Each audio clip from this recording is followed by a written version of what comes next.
Okay. Good evening. I would like to welcome everyone to the webinar on Eating Local, the Key to Food Security. My name is Yasemin. I'm a faculty member at University of Cambridge, Judge Business School. It's a pleasure for me to chair this webinar. A couple notes before we get started. Please note that this event is being recorded. Audio members' microphones and cameras are off during the webinar. The chat and raise hand functions are disabled. However, audience members are welcome to use the Q&A function during the event to ask questions to our panel. So you don't have to wait until the end for placing your questions.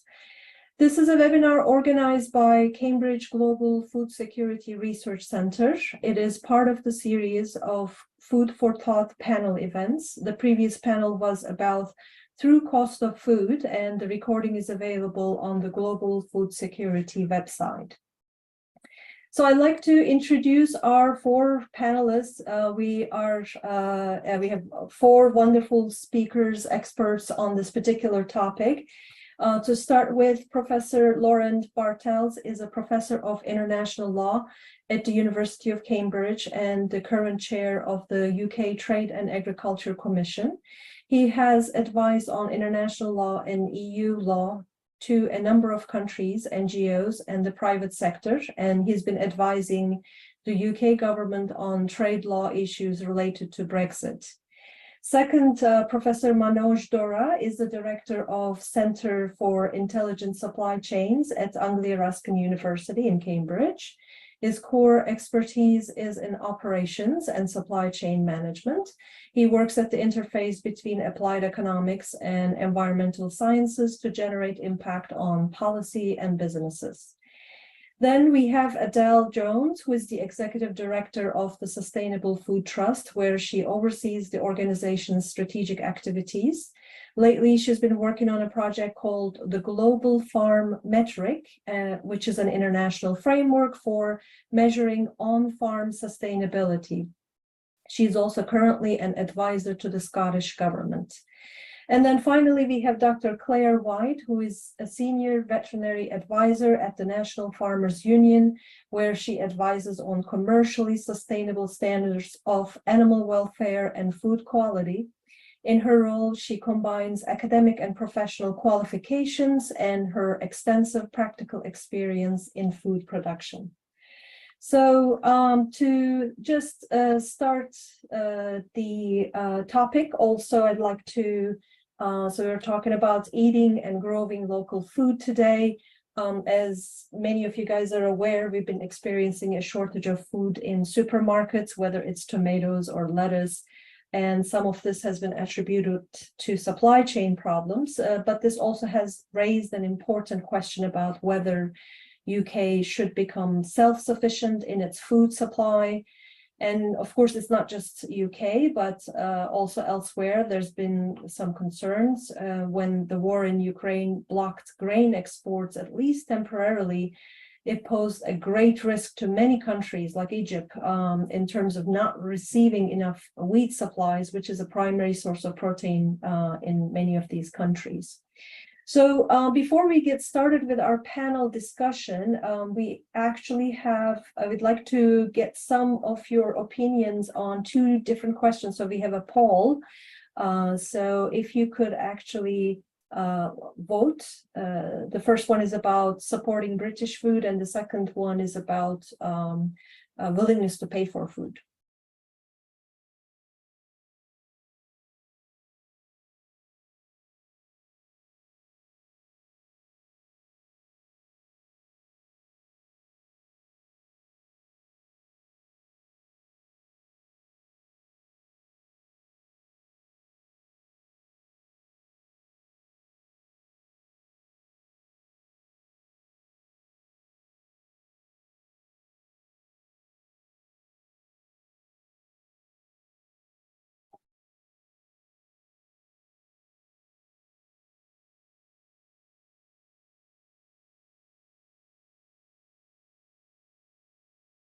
Okay. All right. Thank you very much for all your answers. We're actually going to visit the results at the end when we run the same poll questions again. So just bear with us in terms of the answers. So what I'd like to do now is actually let's begin our first round of presentations by our panelists. And each person is going to have about 4 minutes. And I'd like to present a few questions just to get the thoughts going. To begin with, I'd like to ask, what does it mean for a country to be self-sufficient in food? And how are we doing in UK in terms of food self-sufficiency? Then also, should nations aim to be more self-sufficient in their food production, and what are potential consequences of that? So, for example, would growing more in UK mean more expensive food? Would it mean higher or lower quality food? And what are some potential consequences for carbon emissions and animal welfare? So we'd like to get started. Maybe we can first start with Manoj and then go to Adele and then Claire after that. Okay. Thank you very much, Yasemin, for introducing the topic. So I did the same with ChatGPT. I asked, can UK be self-sufficient with food? And ChatGPT didn't like the question. But there are few things actually which decide, it did give the answer. It depends on the population, depend on the farming practices, depend on the climatic condition, depend on how we consume. So all these very broad factors which kind of help us to understand if we can be self-sufficient in food. But more than self-sufficient, is it very interesting to understand, are we looking for more food security, more food secure than food self-sufficient? So that is a very important aspect to think of, because sometimes self-sufficient may not be desirable from the nutritional perspective, from the competitive advantage perspective, or the sustainability perspective, from ethical perspective, from the acceptability of consumers' perspective. I mean, last time when the UK was close to food sufficiency in the 19th century, where the food basket was not diverse. It's bread, it's tea, to sweeten some sugar and some dried fish and the meat. So, but because of those time, there was a nutrition deficiency. So the army has to reduce the standard height recruitment, height requirement for people, just because we did not have the diversity of food on our plate. So it is very important to understand, are we really looking for self-sufficiency? That means we eat what we grow, or is there a way to improve? Currently, we are around 46% of our food we import from outside, and mostly 80% of those are actually from European Union and rest from around the world. So my perspective, what I am looking at is, do we have that capacity in terms of our productions and distribution from the manufacturing as well as from the supply chain perspective? Then I have to break it down into many different elements, because this is a very complex subject. Let's take the example of wheat. Yeah, wheat, we supposed to be around close to self-sufficient UK. So we are around 88%, according to DEFRA, 88% of wheat what we need we produce in UK. But if you look closer into it, half of it actually green wheat, which goes to animal feed. And some of them we again go to use biofuel. So that is, even if we self-sufficient in some product, it's even get more interesting. Lamb is where fully self-sufficient. But if you look very closely, we still import lamb from New Zealand, and we export lamb to France. And that is why the price of the lamb is quite expensive, and our primary meat consumption is chicken, because of the cheaper chicken prices, we do not, consume as much. 7 times more chicken we consume than the lamb we consume. So look at the whole consumption pattern and how our production, even if we have enough capacity, we do not consume that, and we export. Another very interesting example I could bring in is milk, dairy. We supposed to be fully sufficient with dairy milk product. But do you know that we are still the net importer of yogurt and fermented milk from Germany and other country? So it is very interesting to see, if you break it down, then our capacity sometimes is more, but how we consume and our capacity to add value to those products is not yet there. So this is about the gap of our productions and how our supply chain and manufacturing is structured. So these are the few examples I would like to say. The last point, if I may touch, Yasemin, is that just think of our supply chain. 30% of our food, the workers involved in food supply chains are migrant workers. And that has a serious impact on our capacity as well. So if we are really looking at making it a self-sufficient food, we first need to understand, is it really desirable, all these perspective? And then how do we fill these gaps in terms of our capacity, what we do have? There are several elements and other elements, but I will continue in our next phase. Thank you. Thank you, Manoj. That's very interesting. Adele, maybe you can continue with you. Thank you. Yeah, thank you, and thank you so much to the Cambridge University team for having me and hosting this webinar. My name is Adele Jones. I'm Executive Director of the Sustainable Food Trust. We are a UK-based not-for-profit or charity, and we work to accelerate the transition to more sustainable food and farming across the globe. And we work on many things, including the global farm metric, Yasemin, that you mentioned. But the thing I wanted to touch on for the purpose of this conversation was a project and report that we launched last year called Feeding Britain from the Ground Up. And we launched this study in response to the common question or pushback, you could say, that you sometimes get when you're having conversations about sustainable, regenerative, agroecological farming, in that it's all very well, but it's never going to feed us. And so we wanted to sort of test this theory, I suppose, and take the UK as a case study, given that we're based here, and it's an interesting case study of change right now. And so what we did was we mapped agroecological farming onto the whole of the UK, taking into account different soil types, geographies, climates in different parts of the UK, and then understanding what type of agroecological systems you could transpose onto the land effectively. Broadly, this looks like mixed farming across the whole country.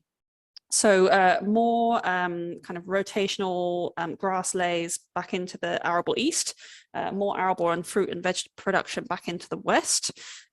And so basically, and then obviously hill farming remains largely grassed and forest. But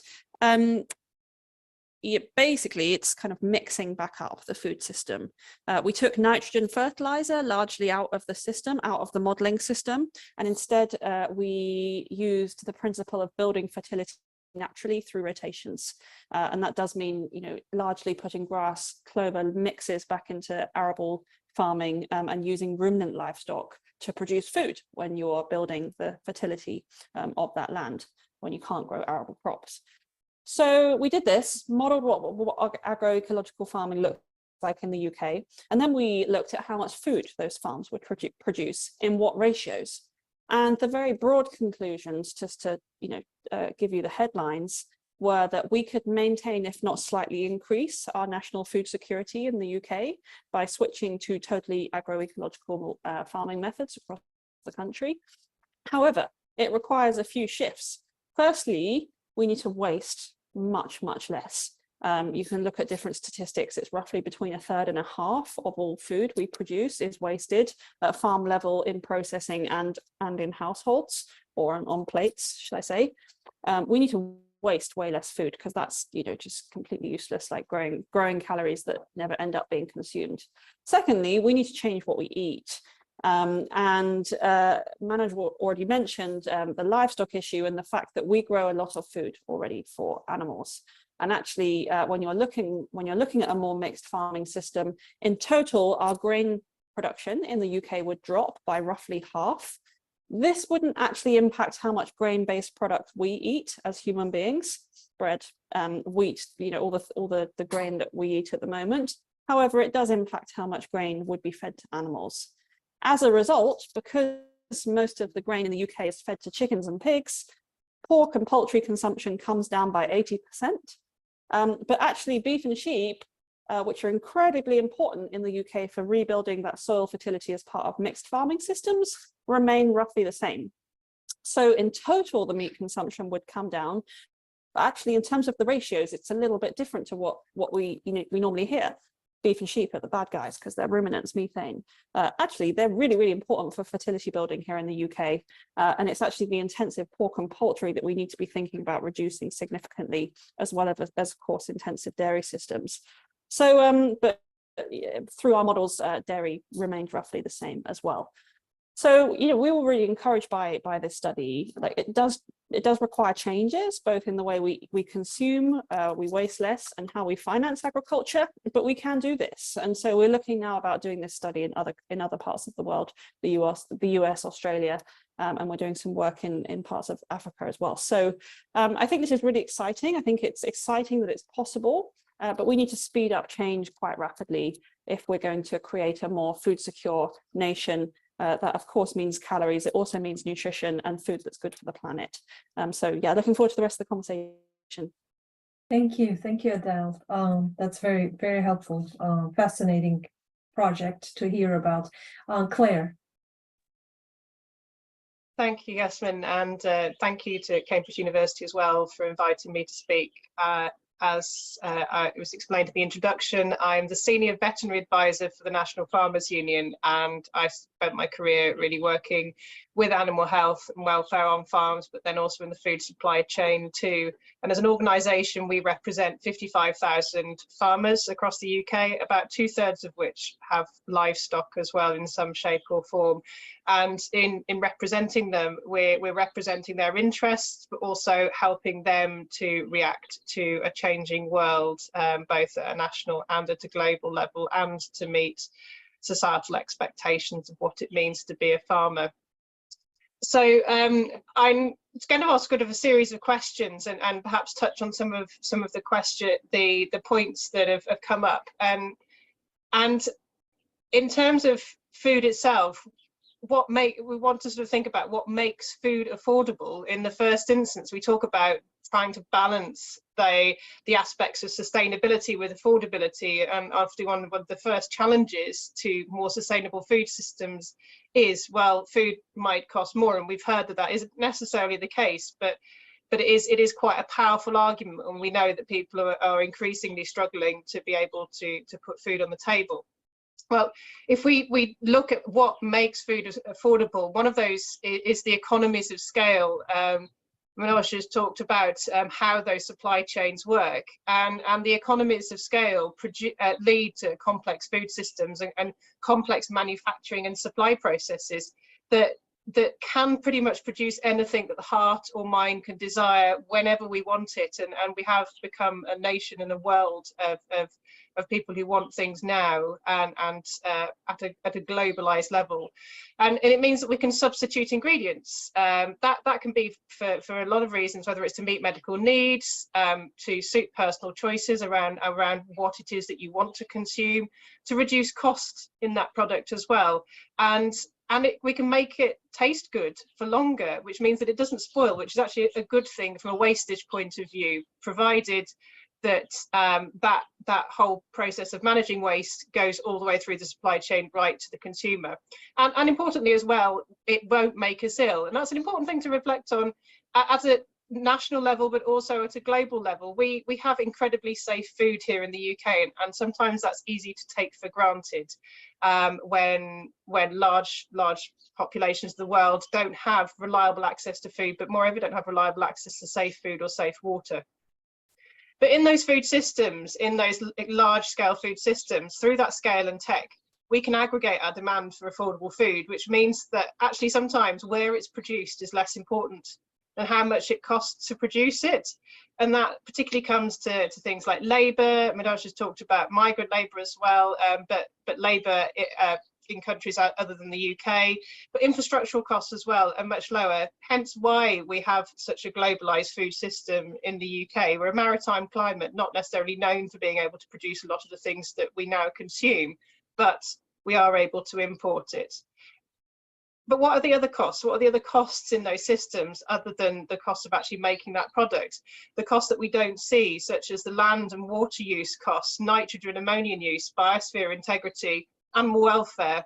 How does that contribute to domestic food insecurity and socio-economic stability? There are the 9 planetary boundaries, and a lot of those and the pressures that are being put on them are related in some way to agricultural systems. So what happens if we build those costs into food?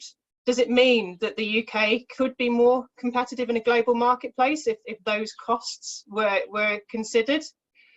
And can we do that if we have, or where we have the capacity to grow or raise our own? So the question is, if that was the case, does it make UK systems more viable, at least at a supply level, bearing in mind that we rely primarily on retailers, large multiple retailers for our food systems and where we get our food in the UK? But then if we look at it at a global level, what happens to countries where their GDP is reliant on food exports? The Netherlands is the 2nd largest exporter of food in the world, despite its size. Kenya is highly reliant on crop products exports, primarily to Europe and to the UK. And we've touched on New Zealand now, and them exporting over 80% of the lamb that they produce. So those exporting nations, it is significant to their economy. And if we're talking about this at a global scale, that is significant. And then the reverse is true. What if us in the UK want to export what we do? We value the ability to be able to export some of our livestock products across the world and market our British brands. And we can't have one without the other. Mm-hmm. So if the UK can grow more of its own, can it meet societal expectations for food availability? I think Therese Coffey's comments around eating turnips are never going to be a reality, are they? Let's face it, we have a diverse palette and cultural expectations around what we can consume. But does that mean that we are able to, at least within what we can produce, do it sustainably and be more self-sufficient? We've touched on actually what are the most sustainable ways to grow food. We can grow tomatoes here in the UK in large glass houses, but when we start to look at some of the life cycle analysis of those food systems and actually what the footprints are, there is a potential that actually growing it in Spain, for example, has a lower carbon footprint than than potentially growing in glass houses. So the fact that we can have agriculture, we need to think about how we do it. Okay, so Claire, thank you very much. Can we maybe just let's hold those thoughts. I'm going to come back to you. So thank you very much. That's actually been fascinating. What I'd like to hear also now from Lorand, and given his expertise, I'm also going to throw in another question there. It's so we're now increasingly more talking about what does it take for UK to become more self-sufficient in food. But of course, a very important question there is what's the role of government and policy in promoting local food and food self-sufficiency? So Lorand, go ahead. Yeah, thanks very much. So I'd like to bring in a dimension from international trade. I'm an international trade lawyer, and one of my jobs actually for the government is to vet new free trade agreements for consistency with domestic standards in the environment and animal welfare and also safety of agricultural products that come into the country. Now that's a little bit of a side issue, but not total it's not a total side issue from what we're talking about. I just want to begin by saying something about how it looks from the trade point of view. And essentially, that's an institutionalization of what Claire was saying. I think a bit what Manoj was saying as well, which is the one has to distinguish between self-sufficiency and food security. The trade perspective on this is that security comes from multiple sources of supply. If you grow your own crops and they're hit by something bad, you end up like Ireland in the famine. I mean, it's just, you don't want a monoculture. The idea that you're secure just because you happen to grow stuff, according to that perspective, is a fallacy, unless of course you're enormous, like the United States. I mean, if you're continental, then that's maybe a little bit different. Your risks are lower. But agriculture is exposed to the elements, is exposed to all sorts of threats. It's also, of course, exposed to the threat of political disruption. The Ukraine situation, where wheat exports have been blocked or were blocked before the agreement, is a good example. But it's not, that Egypt suffers from this is obviously quite striking. But Egypt has been a net food importing country for a very, very long time. And again, the answer would be, don't just buy from Ukraine, buy from other countries as well. So the international trade system is there to make that a reality by providing a framework for countries to reduce their barriers to exports and imports. So the underpinnings of that system are antithetical to the idea that self-sufficiency is actually a good idea. Now, there are reasons why you might want to promote agriculture in a country, and those do relate to standards. For instance, you might prefer to, you can control how food is produced in your own country. It's harder to control production of food standards in other countries. You can, of course, ensure that they match your standards, but you start off with your own standards. That's obviously very important. But from an economic point of view, I would say that the trade system is quite different. Now, what do countries do within that framework? Well, it's a bit of a mix. I mean, some countries liberalize, some countries prefer to liberalize their exports, but have a relatively protectionist system domestically. The EU is a good example of that. The US also in many sectors. They like to sell their stuff, but they also like to protect their own farmers. Let's not forget also that in many of these cases, the farmers that are being protected are huge agricultural industrial businesses that are highly based on expensive capital imports and technology. We're not just talking about well-filled farmers, we're talking about massive concerns with huge financial interests at stake as well. So, it's important not to be too sentimental about who is being affected by all of this. So anyway, from a trade point of view, this is seen as an industrial policy in many cases, with some exceptions.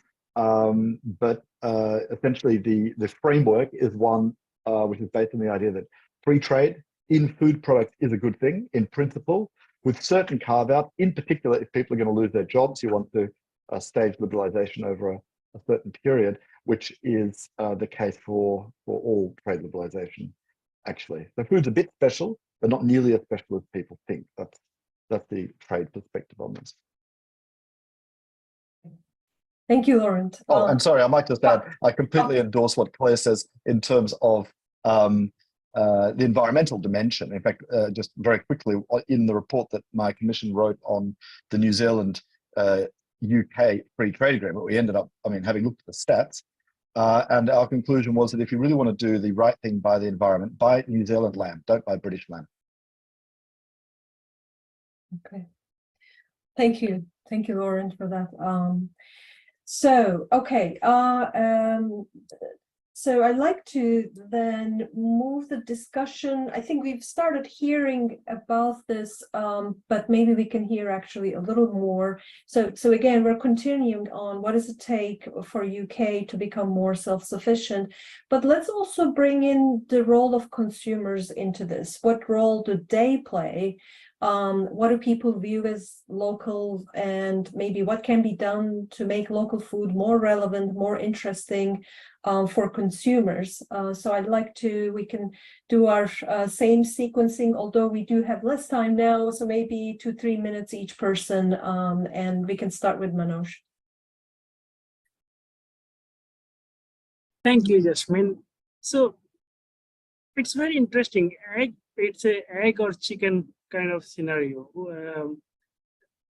Though I look quite a lot from the upstream of the supply chain, where I look more the farmers, the processor, and retailer, and it's often the box passed to the next the consumer. When we go to talk to consumer, that who decides the price or the quantity or the delivery time, all those elements, the supply chain stakeholders, for example, retailer, they claim that it's the consumer they want, and we respect consumers' preferences. And based on that, we provide everything in the market. So, for instance, a not so good looking carrot, you don't see them very often in the supermarket itself, because we claim that consumer want all the nice looking carrots. But however, if you say, there was a study which found that 86% of the consumer would love to buy those not so good looking carrots. So that's the whole challenge here, is that who has to take this ownership? Where should we, who take the responsibility in the challenge? But my study, talking to all these different stakeholders, is very interesting that one major source of major power holding position is at the retailer's level. And often it is happened that the specification of the product and the price is decided by the supermarket. And we talk to them, we talk to the farmers, and the processors are in the middle, and they have to deal with the farmers as well as the retailers. So the most difficult situation is for the processor and the farmers in the whole chain. And we, as a consumer, though we think we make decision, most likely it is a forced decision we have to make, and choosing from the supermarket itself. So that's the take from my research, which we carried out over the years, is the take I would like to bring to the forum. Mm-hmm. Thank you, Manoj. And before we move to Adele, I also like to encourage the audience. If you have questions, please go ahead and put them in the Q&A. We're keeping an eye on it. The panelists might respond, but also we'll have some time at the end to address those questions. So Adele. Yeah, thank you. Really, really fascinating discussion so far. And I think the key as I see it is transparency moving forward. I think every citizen deserves the right to make a decision based on what means the most to them. Obviously, there's some people who may make decisions in future, and I realize that this is a conversation about in future right now, but they may make decisions based on climate, they may make decisions based on nature, they may make decisions on how local the food was, they may make decisions on animal welfare, and hopefully, those things will be amalgamated in due course. But I think transparency is key. We as an organization fundamentally believe we should, as citizens of the place we live, we should be supporting the productive capacity of the food system around us. So wherever possible, we should try and align our diets with the farming systems around us. That doesn't, of course, mean to say that we should not eat food from other parts of the world. And of course, that's an incredibly important part of our economy, to trade for import and export food. So of course, we still should have our bananas and chocolate and coffee and all the other things we enjoy. But I think the key is transparency, so people can make the decision for themselves. A key issue we have is infrastructure surrounding local food. It's impossible to have local food unless we have local infrastructure to process it. We do a lot of work looking at small abattoirs, which are declining at a rate of knots at the moment because of government regulation. And that effectively means it's very hard to buy local meat now. And that's a real shame. That's something that needs to be sorted out. But as you said, Yasemin, the power is in the hands of citizens. Companies and governments will only act if they feel the heat from their electorate and their customers. No, it's us every time we shop and we eat who have the power to vote for the kind of food system we want to see. So we've got to provide people with the tools to be able to make the decisions that they want to, through transparency, through reporting in a holistic way, not just focusing on single issues like carbon. But yeah, providing that information so we can all start to play our role in this transition. Thank you. That's very helpful to know. Claire, you want to go next? Yes, thank you. And it's amazing to listen to the speakers and hear about how aligned and interwoven some of our positions are. And local and regional supply chains are a really important question amongst some of the concerns that my members have as well. And it's interesting to sort of say that we don't have the local and regional infrastructures in the UK so much now because of a fundamental change in our food systems to where consumers buy their food. And I have been an operator of a small abattoir, and I know that actually it's the whole system that is no longer there. People don't go to their butcher's shops anymore, and simply without the people in the supply chain to actually buy the product, those critical functions can't exist, and the economies of scale are still really relevant there, because the economies of actually running a small business, whatever it is, are so much greater. And that's where the increased cost actually comes in the products that come from that. And I'm just going to come back to the sort of the question of cost generally around food, because how can society afford to eat more local if we acknowledge that in a lot of instances there are greater costs to the businesses that are manufacturing those? They're not necessarily logistics, but they are in terms of the infrastructural costs of running a smaller business. And we know that even at a societal level that it costs 30% more to eat healthily, as we might say, let alone locally. And that means that actually people can't in this country afford to eat healthily. They're limited by their access to large food stores where they can actually access a wide range of foods. So I just want to raise the question generally, and hopefully it'll generate some interest in the chat. Why are we arguing for cheap food when we talk about this, when we should be arguing for people to be paid enough to afford food and to be able to afford sustainable food? We do have some of the cheapest food in the world, looking at in the global north, at least, looking at what proportion of our income is spent on food. But I do believe the government has a key role in this, and we do need a national and probably a global, but more realistically, a national food security and sustainability strategy. And the NFU has been part of a number of different organisations that have been calling for that, to be able to address some of these concerns and address some of the challenges and the pushes and pull factors. We are an import-export nation, but what can we do? And what can we do working better with our natural capital, potentially rather than selling it to offset Scope 1 emissions from corporate entities? Should we be putting plants? Should we be putting trees on viable agricultural land, selling carbon credits when we could be growing more local food? I'm really keen to hear more on things like the global farm metric as a way of producing some consistent measures where we can look at how the UK operates and the rest of the world and have those objective conversations. And when the retailers are at the centre of so many of these conversations, can they be made to embrace some of these questions around sustainability as part of their CSR? How about what they do place on the pack? And then can we expect consumers to make those value-based judgments? Can they be more mindful in their purchasing habits?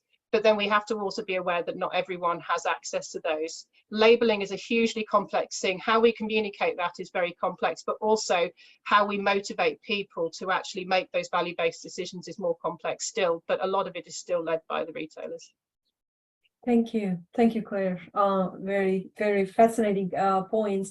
And actually, for Lorand, what I like to is, some fascinating points and very crucial, challenging points came up. So if you want to respond to, pick up on any of the points made, please go ahead. I had some government-related question, I think, in terms of government policy on maybe creating a horticulture business, as part of the national food strategy, but also in terms of some of these other points that came up.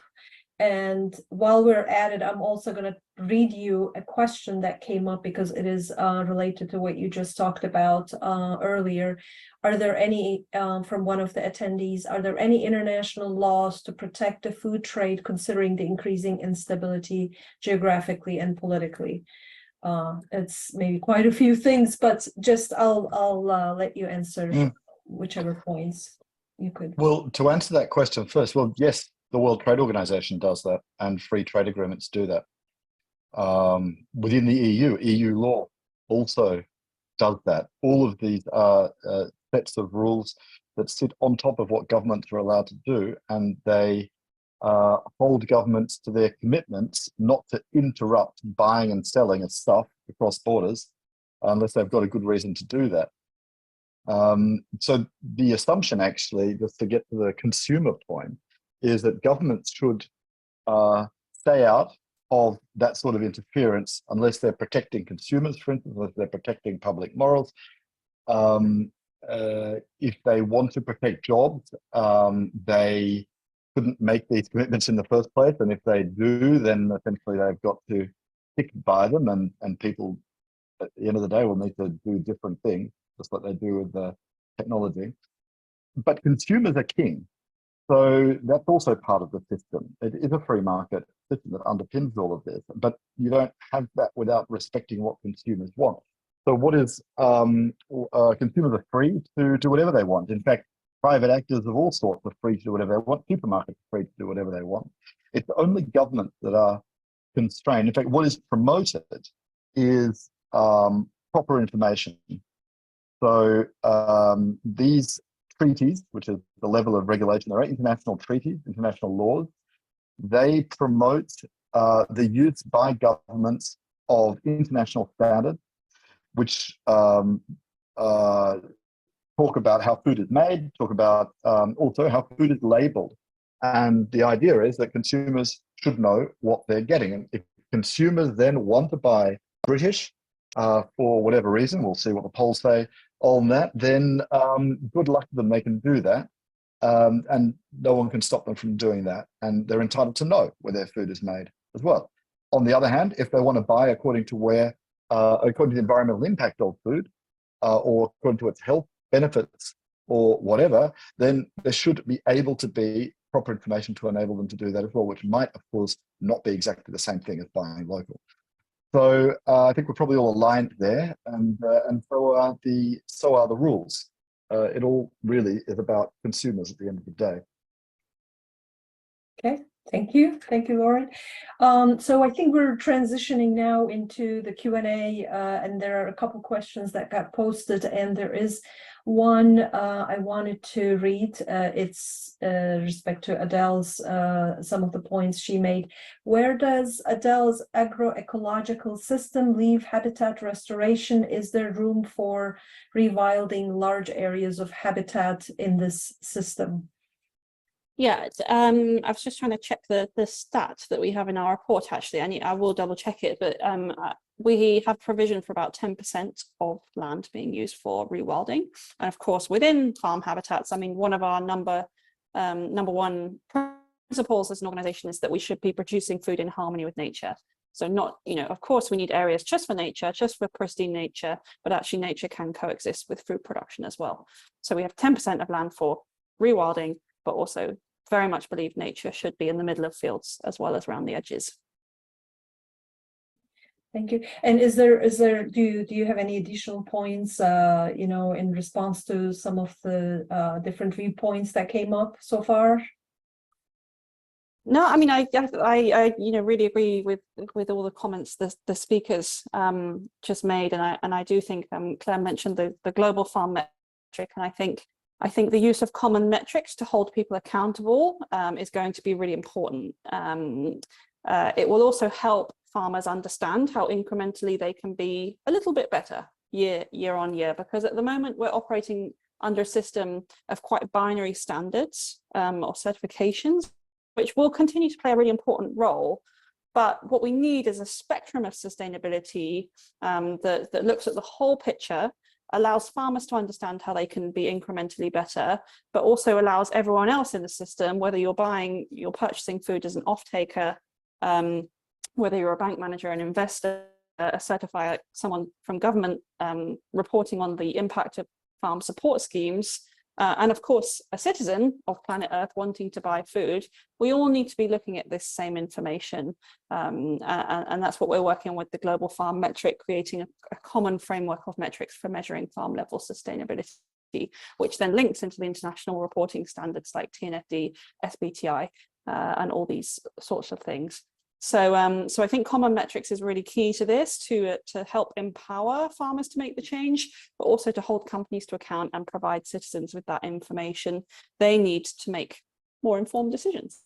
The cost thing is also such a big topic. We've done a lot of work on true cost accounting in food and farming.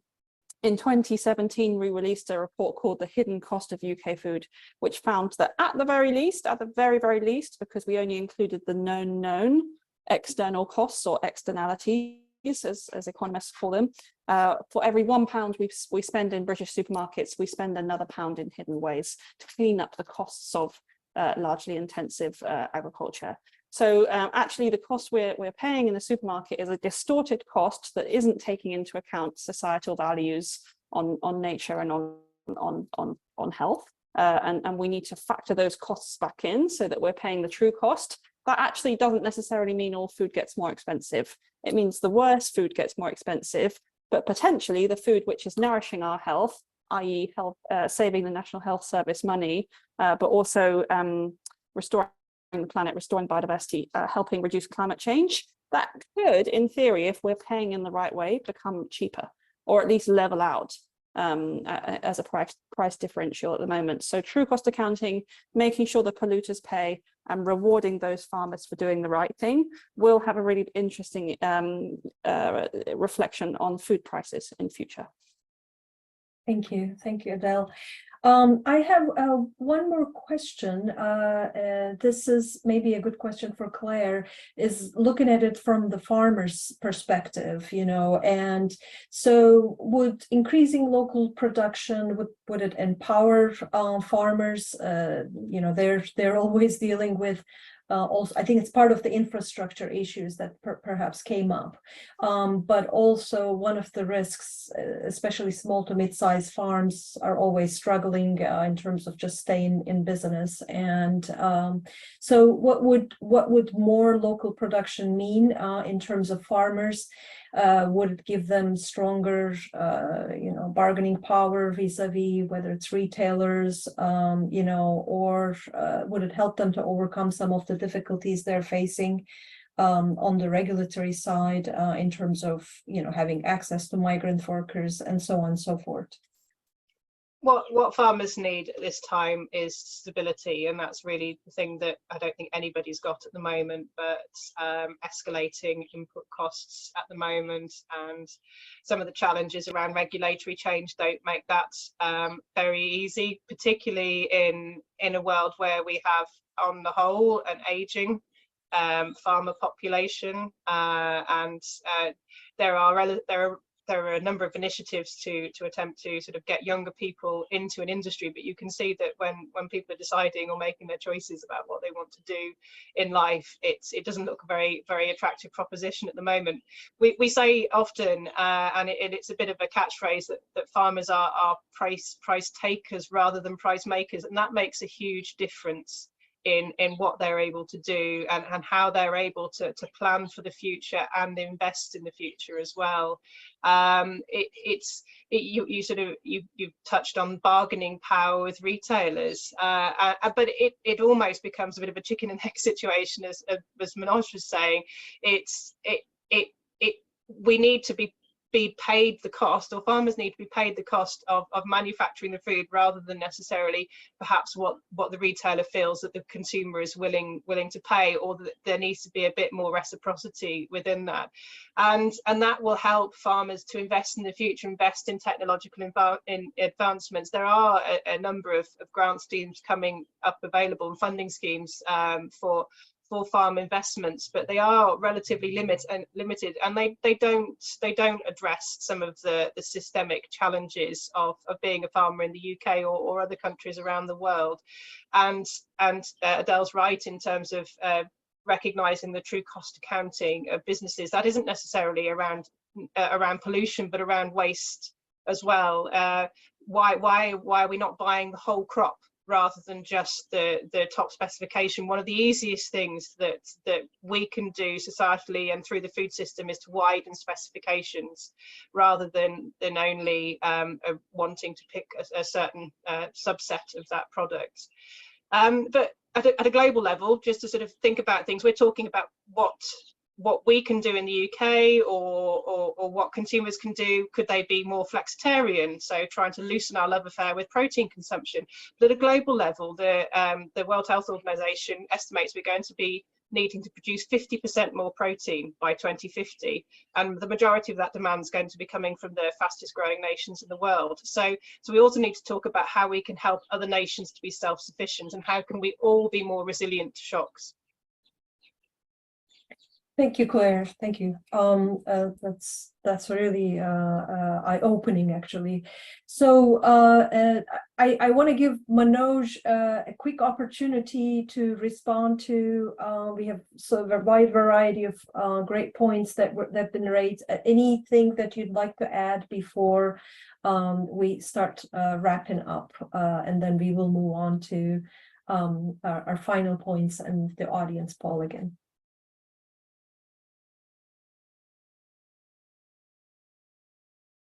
Oh, Manoj, is there anything else you wanted to add? And if not, it's no problem. No, that's and just another minute or two, basically. No, that's really some great points. One critical element, we are dealing with food, and it has several, besides the nutrition which gives us energy, it's a emotional element to it. It has culture, relationships. So the softer side of food is also quite critical while we think of how our food system, and if because it is more and more a very diverse society, and if we limited food and the diversity of our food Manoj, consumption. You're breaking up. Maybe do you want to stop your video? Maybe it might help. Yeah, the one point is that our population is diverse, and it's getting more and more diverse. So that means our food palettes will be, our food plate will be more diverse as well. That means we depend on variety of fruits, fruits and vegetables, which will be very, very difficult to grow. So that means that aspects also need to be considered before we'll strive for self-sufficient food system. So that's the last point, a softer side, but definitely need to be considered as well. Thank you. That's a great point. Okay, so as we have actually gotten almost to the end, we have a few minutes left. What I would like, I'd like to definitely thank all the panel members for providing a wide variety of perspective on this very important and complex issue. So if I may ask, I'm going to give each of you 1 minute. If there's one specific point, the final point that you'd like to make, and we will go through all 4 of you and then end up with the audience poll. So maybe we can start with Lorand and Adele, Claire, and with Manoj.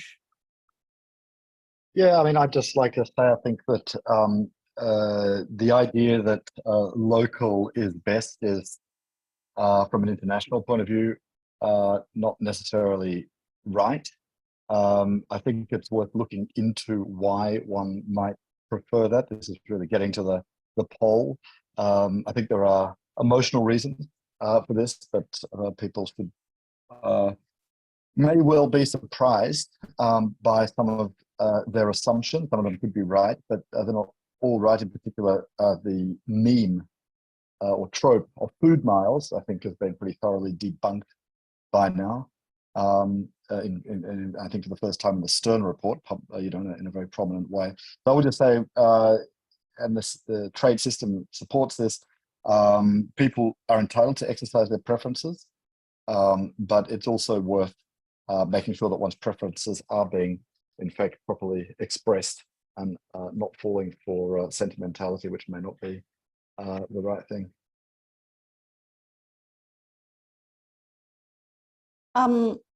I can go next. I do agree with Lorand, but I think we need to make choices based on holistic information. And food miles is, of course, an interesting metric that we should consider, but I think it's also about nature, planet, and people. And I think food is something we all connect to, and it actually touches all three of those things at all times. So I think it's important for people to make the decision, based on what's most meaningful to them, but also based on holistic information rather than single issues. And of course, for different foodstuffs, that will result in a slightly different conclusion. And so I think transparency is key, but the power is with the people. So my advice is to vote with your fork, and vote with your shopping basket.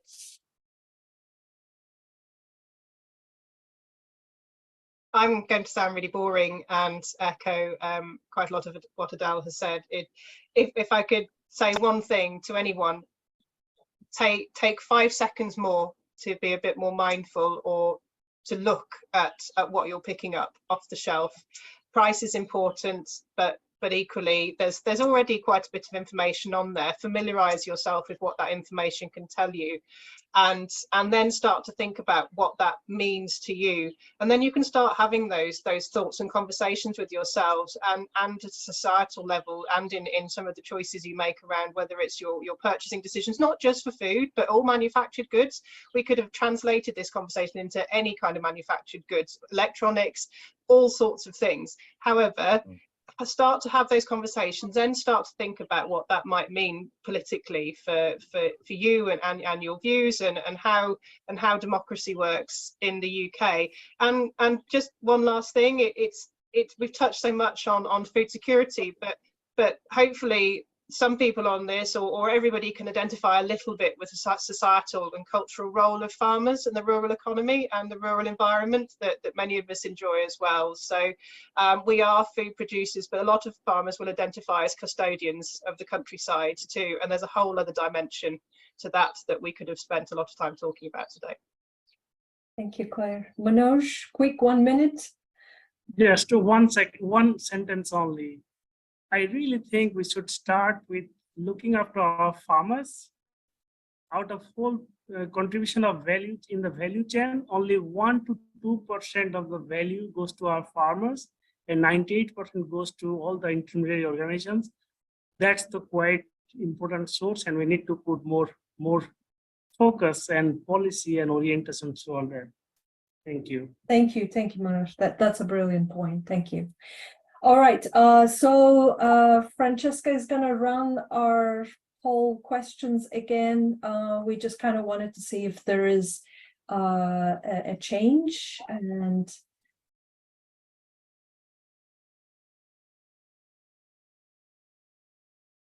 please go ahead and answer both questions, if you will.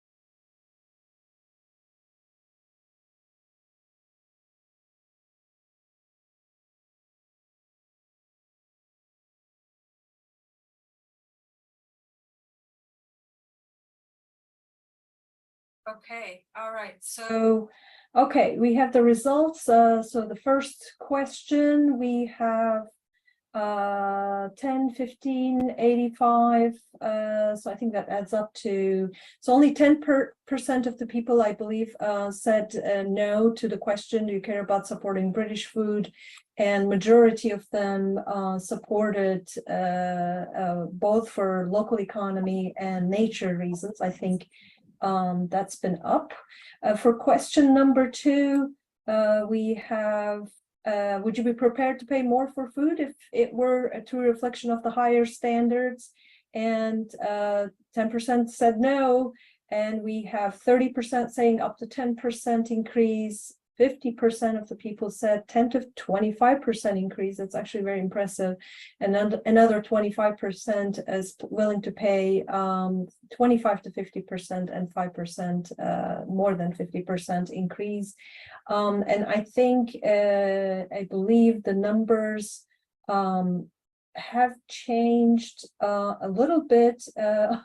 Honestly, it's a little too many options. I can't quite easily compare, but I think it is very encouraging actually to see that we have some positive responses in terms of support of local food, and as well as understanding what it takes to bring local food with standards to our plates. So thank you very much for attending the webinar, and I'd like to thank especially to our panel members for taking the time to be here today and providing us with a wealth of information and new insights. Thank you. If you are interested in receiving further information about future panels, please contact Francesca Manning so you can get on our mailing list. Thank you, everyone, and good evening. Thank you. Thank you. Thank you.